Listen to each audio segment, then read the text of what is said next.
합니다. 우리 사도행전 5장의 말씀을 한 절씩 교독으로 봉독하도록 하겠습니다. 제가 먼저 보겠습니다. 아나니아라는 사람이 그 아내 삽비라와 더불어 소유를 팔아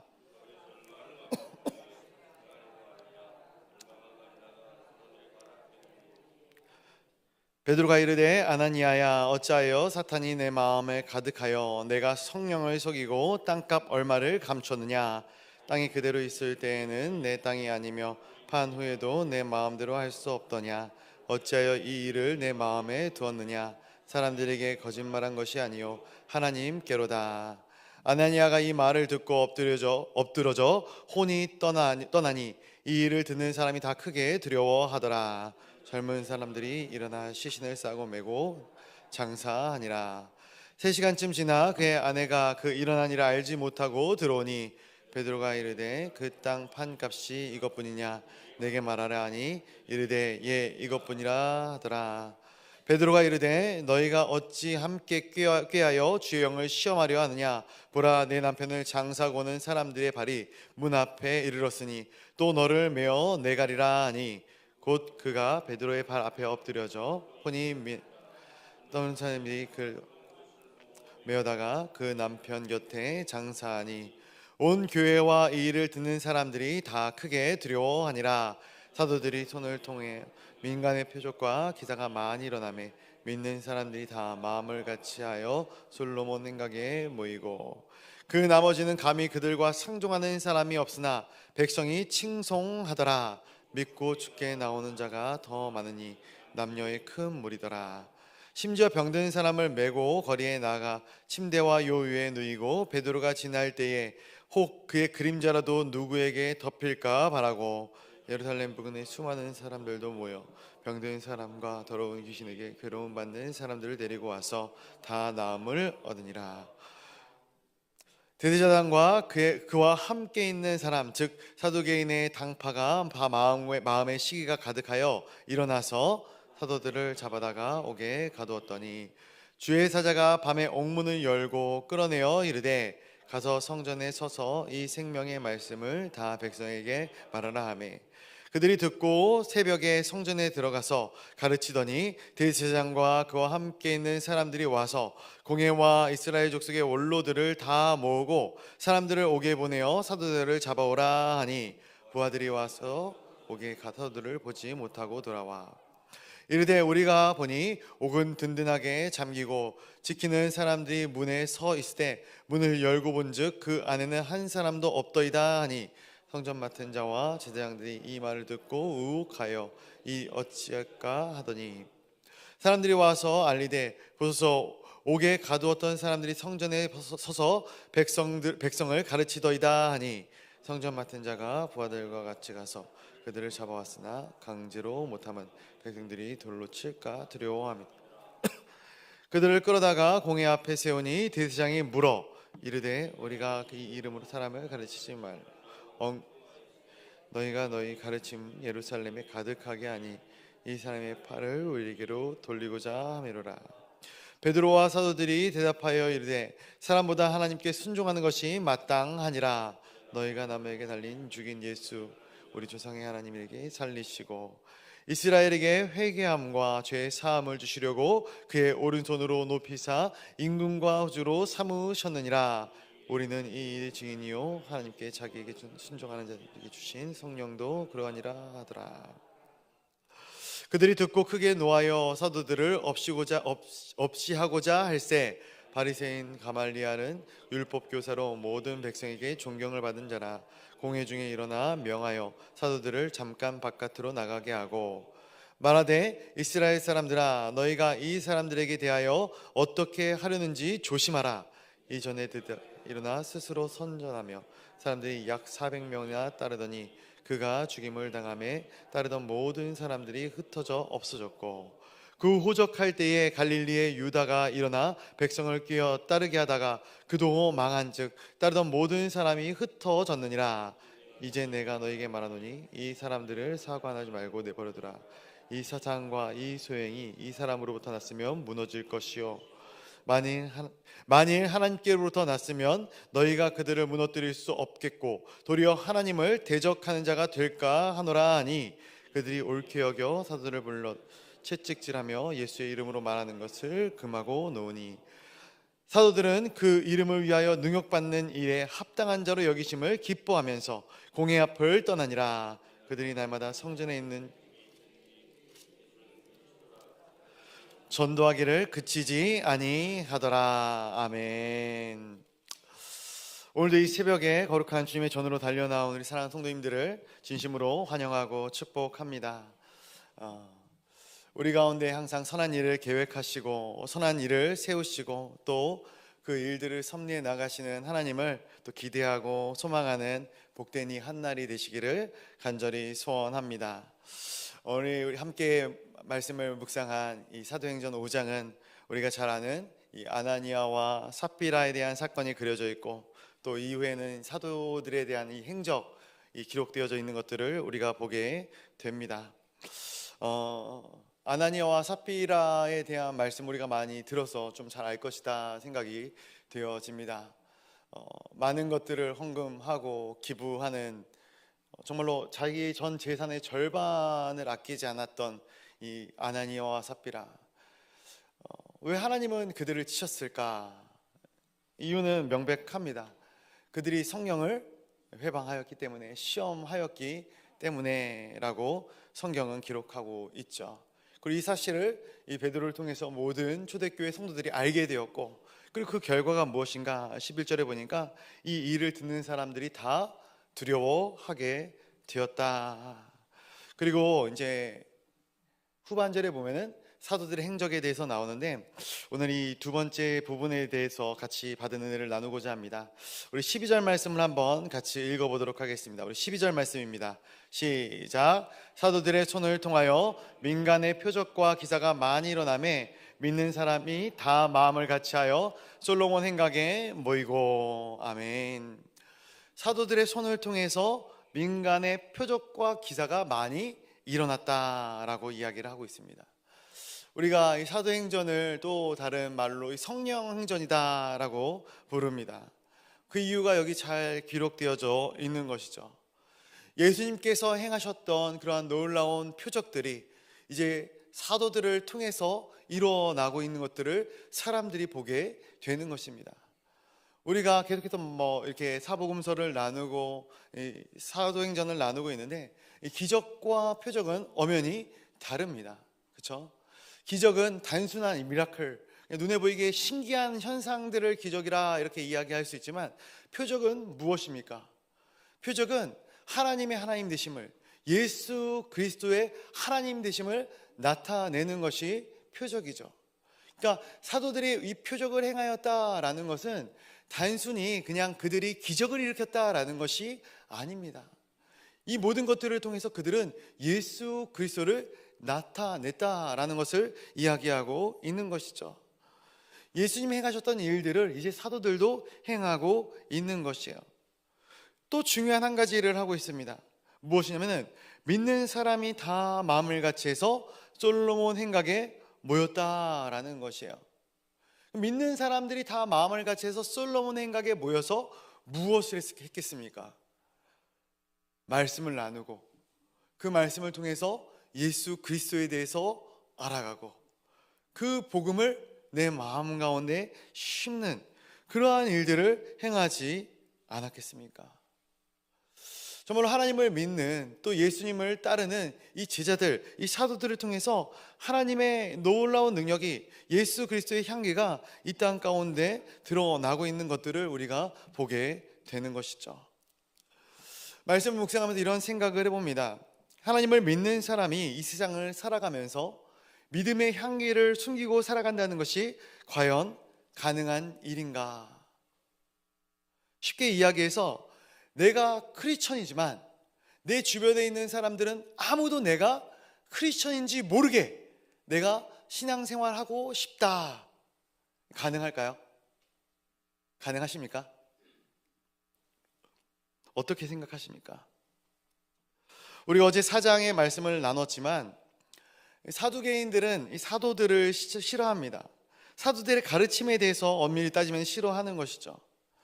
그래서 그들의 예수 그리스도의 이 하나님 되시는 이 복음, 이 부활에 대한 메시지, 이 모든 것들에 대해서 막고 싶었지만 그들에게 확실한 증거와 표적이 있었기 때문에 어쩔 도리가 없었던 것이죠.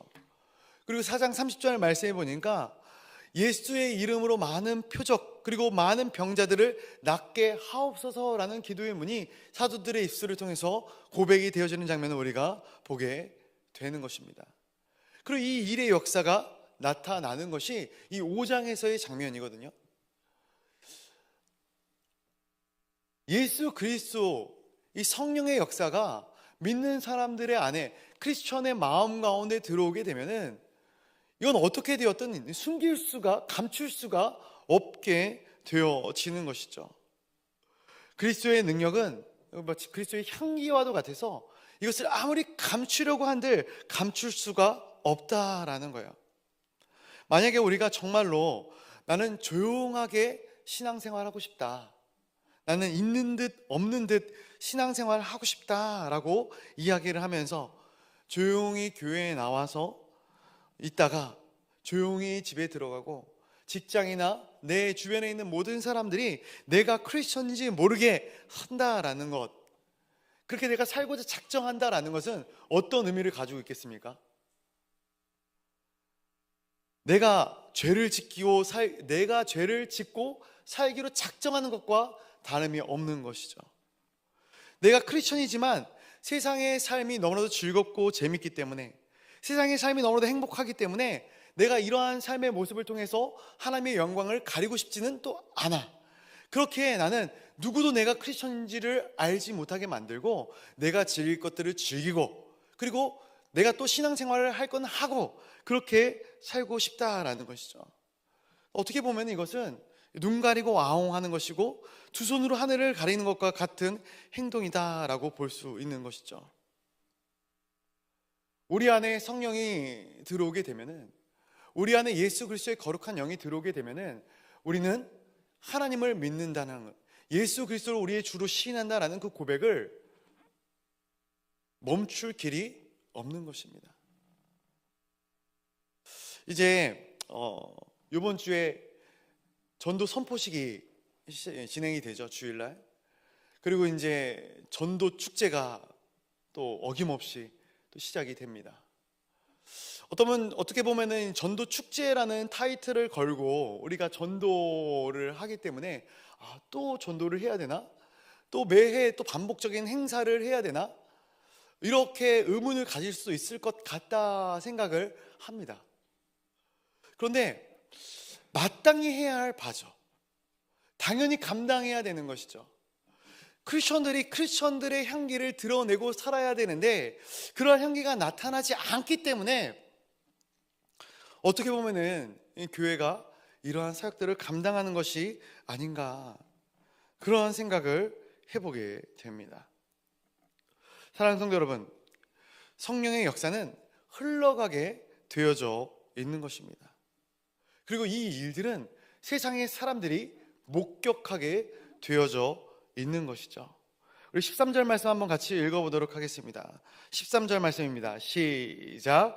그 나머지는 감히 그들과 상종하는 사람이 없으나 백성이 칭송하더라. 아멘.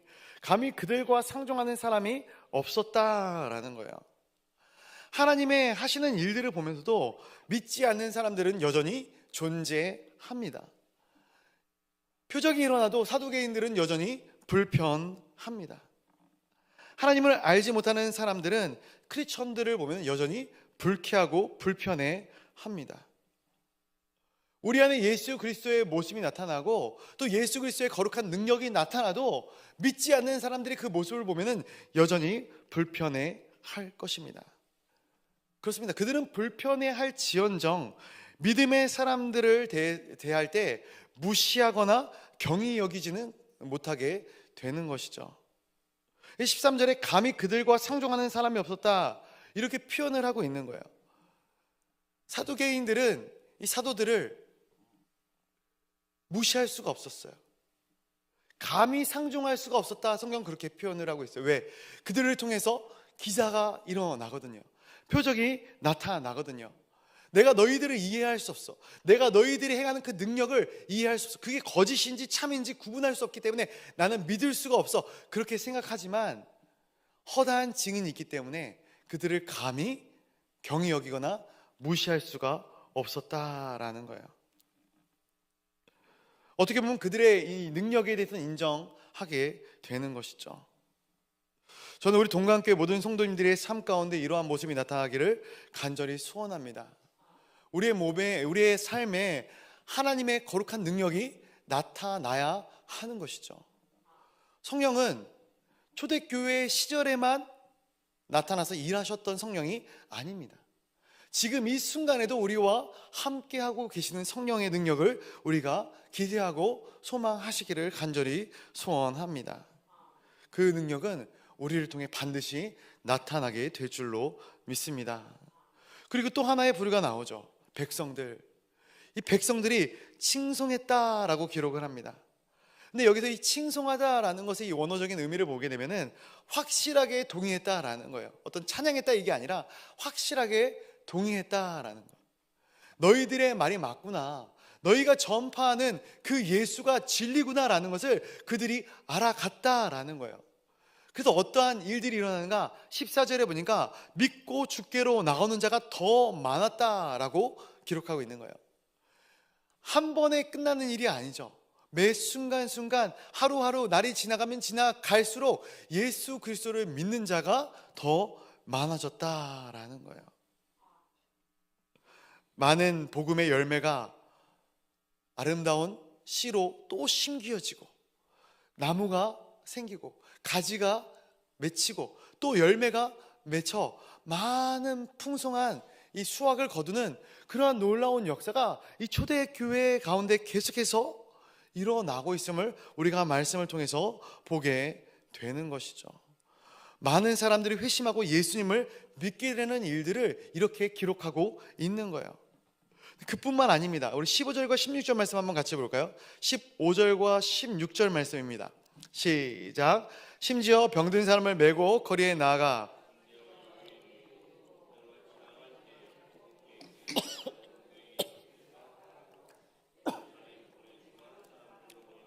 병든 사람과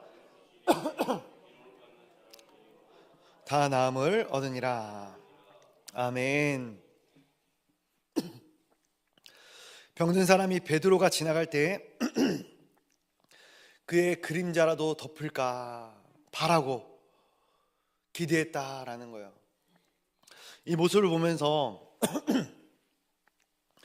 예전에 베데스다 못에 뛰어들던 사람들의 모습이 생각이 들더라고요. 기적이 일어나는 것이죠. 기적입니다. 여기서는 기적입니다. 그들은 어떤 표적을 바라고 이곳에 나온 사람들이 아니에요. 단순히 병 고침을 받기 위해 이 자리에 모인 사람들이 존재했어요. 어떤 믿음을 가지고 나온 것이 아니죠. 그냥 거기 가서 그 사람의 어떤 그림자라도 닿으면 능력이 나타난다더라 라는 이 소문이 확산이 되어진 것이에요. 놀라운 것은 능력이 실제로 나타났다라는 거예요. 병든 사람과 더러운 귀신 들린 자들이 와서 다 나음을 얻었다라고 성경은 기록하고 있어요. 자, 그러면 누구의 능력인가? 제가 사역을 하다 보면 종종 이러한 인사를 받을 때가 있습니다. 목사님 기도해 주셔서 감사합니다. 목사님 기도해 주신 덕분에 다 나았어요. 목사님이 기도해 주신 덕분에 다 해결되었어요. 제 능력입니까? 제 힘입니까? 제 기도입니까? 마음은 알겠지만 엄밀히 따지면은 아니죠. 제 기도의 능력이 아닙니다. 하나님이 낫게 하신 것이죠. 너무나도 당연한 사실을 혼동해서는 안 됩니다. 이 15절과 16절을 독립적으로 놓고 봤을 때는 정말로 이 베드로에게 엄청난 능력과 엄청난 권세가 있구나, 정말로 대단한 사람이구나, 그렇게 보여질 수가 있어요. 베드로가 지나가는데 그 그림자만 닿아도 병이 낫고 귀신이 떠나가는 역사가 나타나요. 사람들이 어떠한 마음으로 베드로에게 다가갔을지 눈보듯 뻔하게 그려집니다. 사람들이 베드로를 얼마나 추앙했을까. 그런데 말씀해 보면은 사람들이 베드로를 추앙했다라고 이야기하고 있지 않아요. 저는 왜 그런가 말씀봤더니 베드로가 그 능력이 어디로부터 나오는지 본인이 확실히 알고 있었고, 그리고 그것을 가르쳤기 때문에 그렇다라는 거예요. 위에서 보았던 사도행전 4장 30절 말씀을 보니까 4장 30절 이렇게 기록을 하고 있어요. 손을 내밀어 병을 낫게 하시옵고 표적과 기사가 거룩한 종 예수의 이름으로 이루어지게 하옵소서 하더라. 이게 사도들의 기도였거든요. 누구의 이름으로요? 거룩한 종 예수의 이름으로. 거룩한 종 예수의 이름으로. 예수의 이름에 능력이 있고 예수의 이름에 권세가 있는 것입니다. 이 일들에 대해서 17절 이하에 보면은 이 사도계인들과 대제사장들이 불편한 마음이 드러나게 될 수밖에 없는 것이죠. 그러나 사도들은 알아요. 그리고 사도들은 이것을 통해서 예수 그리스도의 복음을 가르치고 있는 거예요. 하나님께서, 예수 그리스도께서 이 사도들을 이렇게 사용하셔서 초대교회 시절에 하나님의 복음이 증거되어지게 만드셨다라는 것이죠. 저는 이러한 역사가 우리 가운데도 나타나게 될 줄로 믿습니다. 베드로처럼, 사도들처럼 사모하며 소망하며 하나님의 복음을, 또 하나님의 복음의 전파를 기대하는 자들에게 저는 성령의 역사는 동일하게 나타나게 된다 믿습니다. 그 은혜의 역사를 나타내시는 우리가 되기를 간절히 소원합니다. 근데 여전히 불편해하는 사람들이 있어요. 우리 17절과 18절 말씀 한번 같이 보도록 하겠습니다. 17절과 18절입니다. 시작. 대제사장과 그와 함께 있는 사람, 즉 사두개인의 당파가 다 마음의 시기가 가득하여 일어나서 사도들을 잡아다가 옥에 가두었더니. 아멘. 사두개인들이 마음의 시기가 가득하여 사도들을 잡아서 옥에 가두었다. 이들이 이 사도들을 옥에 가둔 이유는 명백합니다. 교리가 달랐기 때문에 그래요. 가르침이 달랐기 때문에 그렇습니다. 이 사두개인들은 우리가 잘 아는 것처럼 굉장히 이성적인 사람들입니다. 합리적인 사람들이에요. 그렇기 때문에 이러한 기적이라든지 이러한 사건들에 대해서 굉장히 부정적이었던 사람들이고, 특별히 이 사두개인들은 예수 그리스도의 부활에 대해서 절대로 믿거나 신뢰하지 않았던 사람들입니다. 이 말씀을 보면서 제가 종종 말씀을 드렸던 부분인데, 신앙생활에 있어서 가장 중요한 두 가지를 이야기하자면은 이 말씀과 기도라고 이야기를 합니다. 근데 이 말씀과 기도의 밸런스를 잡는 것이 굉장히 중요합니다. 이 두 가지 중에 한 가지에 치우치면은 큰 문제의 소지가 있을 수 있어요. 예를 들어서 이런 것이죠. 말씀 없이 기도만 주구장창 추구하게 된다면, 기도만 주구장창 강조하게 된다면 어떻게 될까요? 신비주의로 빠지게 되는 것이죠. 물론 하나님께서 성령을 통해서 일하십니다. 역사하셔요. 어떤 은사를 주시기도 하시고 또 어떤 기적적인 일들을 벌이시기도 하시죠.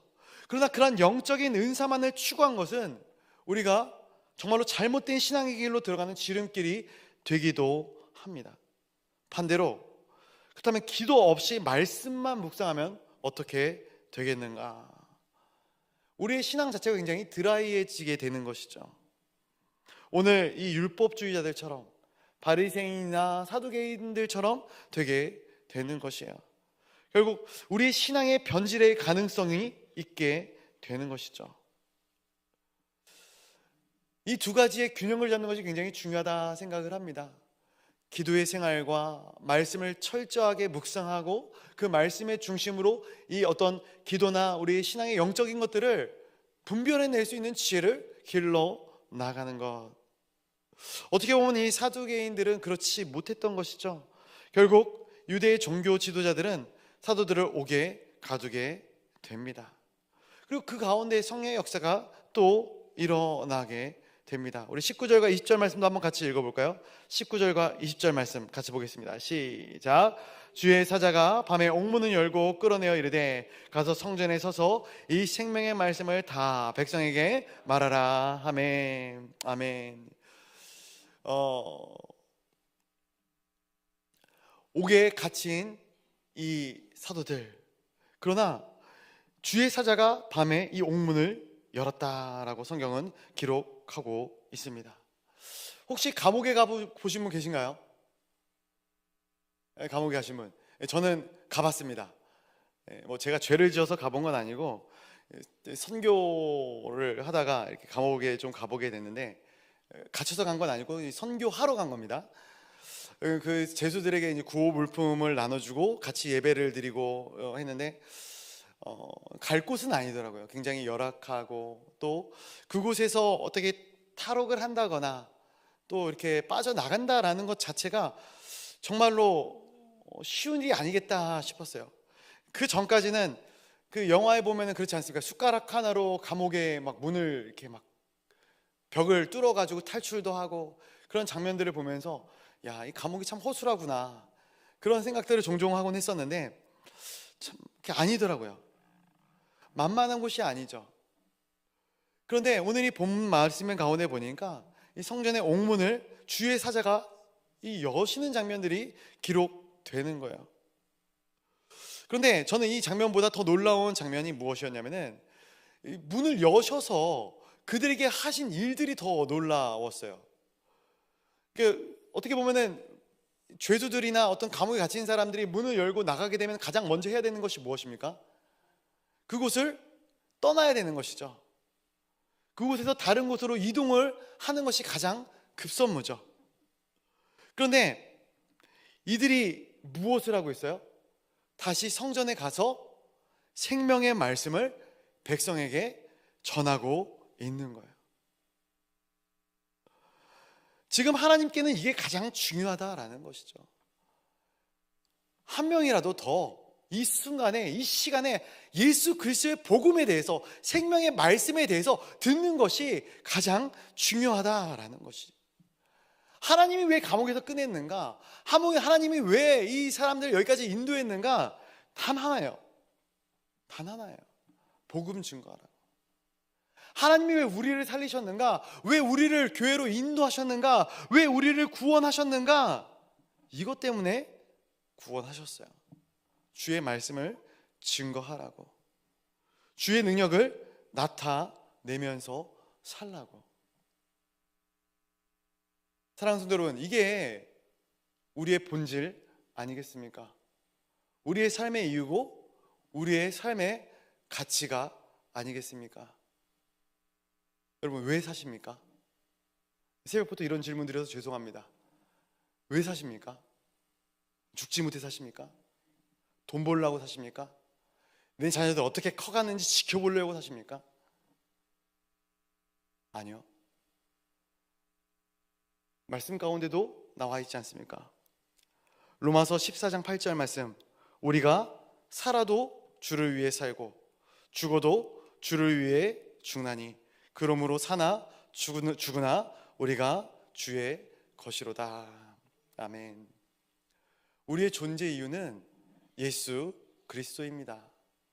우리가 얼마나 삶의 많은 순간 우리의 존재 이유를 망각하면서 살고 있는가?